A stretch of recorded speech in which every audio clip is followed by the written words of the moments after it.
Divya music world present में आपका स्वागत है। यदि आप चाहते हैं कि हमारे सारे ऑडियो वीडियो आपको सबसे पहले सुनने को मिले तो हमारे चैनल को सब्सक्राइब करें और साथ ही बेल आइकन को भी दबाएं ताकि हमारे सारे वीडियो आप तक सबसे पहले पहुंचे।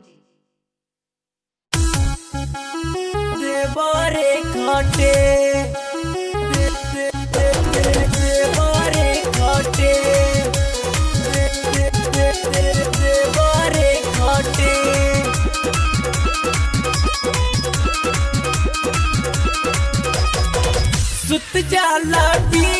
के बाबा नहीं के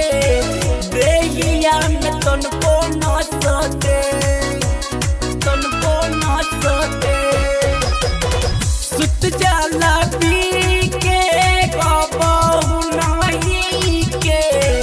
देहिया में तनको न सके और हमारो सजना से तना बोना कोटे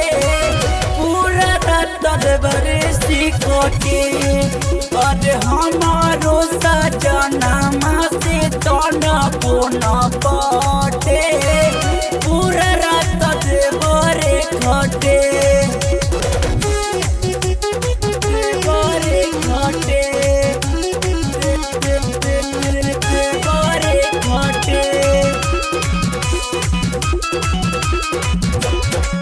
कैले बा उठा बनाऊ तो सुबह शाम दारू के उनका न चिंता बाटे तनको में हरारू के कैले बा उठा बनाऊ तो सुबह शाम दारू के उनका न चिंता बाटे तनको में हरारू के भतरे के नाम बा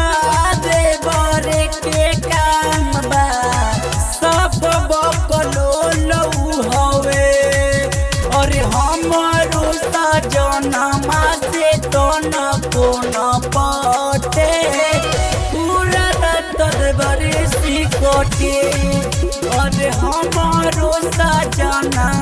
से तो न कोना पाटे पूरा रात देवरे खटे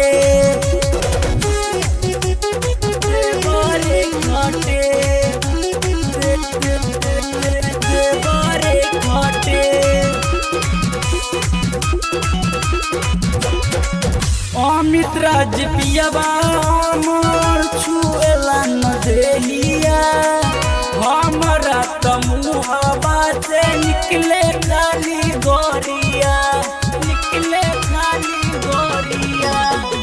राइटर गोलू चौबे पियाबा छुएला न देहिया हमारा त मुहाबा से निकले खाली गोरिया लूट ले लहरिया दिने दुपहरिया दीपक को तो हिक भर हटे और हमारो सजना से तो न कोना पाटे पूरा रात देवरे सिकोटे और हमारो सजना से तो न कोना पाटे पूरा रात देवरे खटे सुत जाला पी के को नहीं के देहिया में तनको न सटे और हमारो सजना से तो न कोना पाटे पूरा रात देवरे खटे और हमारो सजना से तो न कोना